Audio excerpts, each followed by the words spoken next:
എല്ലാവർക്കും നമസ്കാരം. എൻ്റെ പേര് രാഹുൽ ആർ ബി. എൻ്റെ സ്വദേശം പുനലൂരാണ്.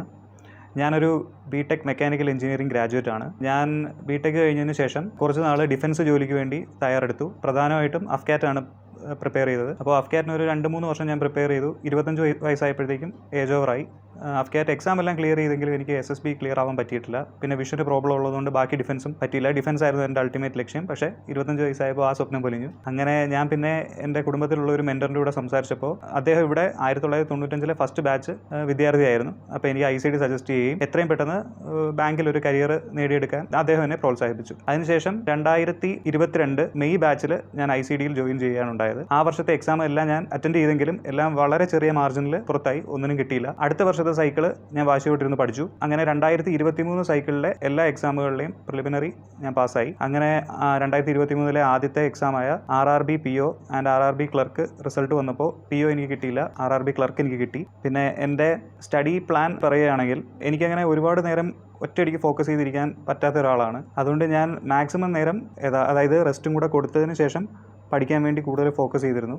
അങ്ങനെ സ്റ്റഡി ചെയ്യുന്ന സമയത്ത് ഞാൻ രാവിലെ 5 മണിക്ക് മാക്സിമം എണീക്കാൻ എന്നും ശ്രമിച്ചിരുന്നു.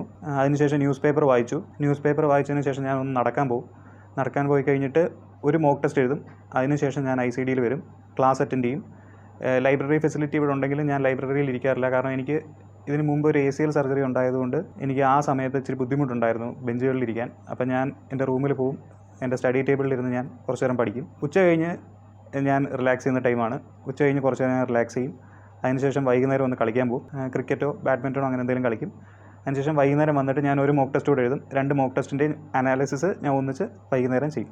ICD എന്ന ഇൻസ്റ്റിറ്റ്യൂട്ടിനെ പറ്റി പറയുകയാണെങ്കിൽ വളരെയധികം നല്ല ഇൻഫ്രാസ്ട്രക്ചറും, അതായത് AC ക്ലാസ് റൂമുകളും, അതുപോലെ തന്നെ വിശാലമായ ലൈബ്രറി സൗകര്യങ്ങളും, അതുപോലെ തന്നെ ലൈബ്രറിയിൽ ഇരുന്ന് ചെയ്യാൻ വേണ്ടി ഇഷ്ടംപോലെ മെറ്റീരിയലുകൾ നമുക്കിവിടെ പ്രൊവൈഡ് ചെയ്യുന്നുണ്ട്. വെറുതെ ഒരു മെറ്റീരിയൽ എന്ന പേര് പറഞ്ഞു തീർക്കാൻ വേണ്ടി തരുന്ന മെറ്റീരിയലുകളല്ല, എല്ലാം നല്ല ആയിട്ടുള്ള മെറ്റീരിയലുകളാണ് തരുന്നത്. അതിനുശേഷം എക്സാമുകൾ റെഗുലർ ബേസിസിൽ ഇടുന്നുണ്ട്. പിന്നെ നമ്മളെ ഒരു കോമ്പറ്റീഷൻ ട്രാക്കിലാക്കാൻ വേണ്ടി ഓൺലൈൻ വഴി എക്സാമുകൾ പ്രൊവൈഡ് ചെയ്യുന്നുണ്ട്. അങ്ങനെ അതുവഴി റാങ്ക് ലിസ്റ്റുകൾ പബ്ലിഷ് ചെയ്യും. അതിൽ നമ്മുടെ റാങ്കും സ്റ്റേറ്റസും നമ്മുടെ ഒരു ഇമ്പ്രൂവ്മെൻറ്റ് നമുക്ക് അതിൽ നിന്ന് മനസ്സിലാക്കാനും നമുക്ക് ഒരുപാട് പറ്റുന്നുണ്ട്. അതുപോലെ തന്നെ ICDയിലെ സ്റ്റാഫുകളാണെങ്കിലും ടീച്ചേഴ്സാണെങ്കിലും എല്ലാവരും വളരെയധികം സപ്പോർട്ടീവും. എന്ത് സംശയം വേണമെങ്കിലും നമുക്ക് ചോദിക്കാം. അതെന്തും ആയിക്കോട്ടെ. അത് പ്രിപ്പറേഷനിൽ നമുക്ക് സൈക്കോളജിക്കലി ഉണ്ടാകുന്ന ഡൗട്ടുകളാണെങ്കിലും അക്കാഡമിക്കലി ഉണ്ടാകുന്ന ഡൗട്ടുകളാണെങ്കിലും എല്ലാം ഇവർ നമ്മുടെ കൂടെ നിന്ന് സോൾവ് ചെയ്ത് തരാറുണ്ട്. ഒരു ബാങ്കിങ് എക്സാമിന് വേണ്ടി പ്രിപ്പയർ ചെയ്യുക എന്നുള്ളതിനേക്കാൾ കൂടുതൽ ഒരു നല്ലൊരു സ്വഭാവ രൂപീകരണവും കൂടെ നമ്മുടെ സാറിൻ്റെ ക്ലാസ്സുകളിലൂടെ നമുക്ക് കിട്ടുകയുണ്ടായി. പ്രത്യേകിച്ചും ഒരു ഡിസിപ്ലിൻഡ് ആയിട്ടുള്ള ഒരു സ്റ്റഡി പ്ലാൻ. കാരണം അതുണ്ടെങ്കിൽ മാത്രമേ നമുക്ക് എക്സൽ ചെയ്യാൻ പറ്റത്തുള്ളൂ. പിന്നെ ഭാവിയിലേക്ക്, അതായത് ബാങ്ക് എക്സാമിന് വേണ്ടി പ്രിപ്പയർ ചെയ്യുന്ന എൻ്റെ സുഹൃത്തുക്കളോട് ഞാൻ ഒബ്സർവ് ചെയ്ത 1-2 ടിപ്സ് പറഞ്ഞുതരാം. ഞാനിപ്പോൾ ഇനിയുള്ള എക്സാമുകളിലാണെങ്കിലും ഞാനത് അപ്ലൈ ചെയ്ത് ഇനി മുന്നോട്ട് പോകാൻ ഞാൻ കരുതി വെച്ചിരിക്കുന്ന കുറച്ച് ടിപ്സാണ്. 3 കാര്യങ്ങളാണ് നമ്മൾ ഏറ്റവും പ്രധാനമായും നോക്കേണ്ടത്. ഒന്ന്, ആൻറ്റിസിപ്പേഷൻ. അതായത് എക്സാം പ്രിപ്പറേഷൻ അല്ലെങ്കിൽ ഒരു ബാങ്ക് എക്സാം പ്രിപ്പയർ ചെയ്യാതെ നമുക്കൊരിക്കലും ബാങ്ക് എക്സാം ക്രാക്ക് ചെയ്യാൻ പറ്റത്തില്ല. വെറുതെ നമ്മൾക്ക് കുറച്ച് കണക്കറിയാമെന്ന് വിചാരിച്ച് നമുക്കൊരിക്കലും ബാങ്ക് എക്സാം ക്രാക്ക് ചെയ്യാൻ പറ്റത്തില്ല. അതിന് പ്രധാന കാരണം നമുക്ക് സമയം വളരെ കുറവാണ് എക്സാമിന്. അപ്പോൾ നമ്മൾ എന്ത് ക്വസ്റ്റ്യനാണ് വരുന്നതെന്നുള്ളത് നമ്മളൊന്ന് ആൻറ്റിസിപ്പേറ്റ് ചെയ്യേണ്ടിയിരിക്കുന്നു. അതിന് നമ്മൾ ഒരുപാട് ക്വസ്റ്റ്യനുകൾ പരിചയപ്പെടണം.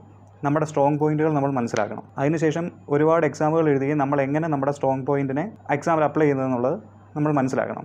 രണ്ടാമത് ഞാൻ പറയുന്ന കാര്യം കൺസിസ്റ്റൻസിയാണ്. അതായത് ഒരു എക്സാം സീസൺ അടുത്തിരിക്കുന്ന സമയത്ത് നമ്മളൊരു 3 മോക്ക് ടെസ്റ്റ് എങ്കിലും ചെയ്യണം. കാരണം പ്രിലിമിനറിക്ക് നമുക്ക് സമയം വളരെ കുറവാണ്. മാക്സിമം അറ്റംപ്റ്റ് കൂട്ടാനാണ് നമ്മൾ നോക്കേണ്ടത്. അതുകൊണ്ട് നമ്മൾ ഒരുപാട് എക്സാം ചെയ്യുന്നതിനനുസരിച്ച്, അതും 1-2 ദിവസം ചെയ്താൽ പോരാ, നമ്മൾ ആ exam season through out competition കണ്ടീഷനിലായിരിക്കണം. അതുകൊണ്ട് നമ്മൾ തുടരെ എല്ലാ ദിവസവും എക്സാം ചെയ്യാൻ, കൺസിസ്റ്റൻ്റ് ആയിട്ട് എക്സാം ചെയ്യാൻ നമ്മൾ ഓർത്തിരിക്കണം. മൂന്നാമത്തെ കാര്യം കോമ്പറ്റീഷനാണ്. എല്ലാ കുട്ടികളും ഇപ്പോൾ നന്നായി കോച്ച് ചെയ്ത് നല്ല കോമ്പറ്റീഷൻ കണ്ടീഷനിലാണ് എക്സാമിന് അപ്പിയർ ചെയ്യുന്നത്.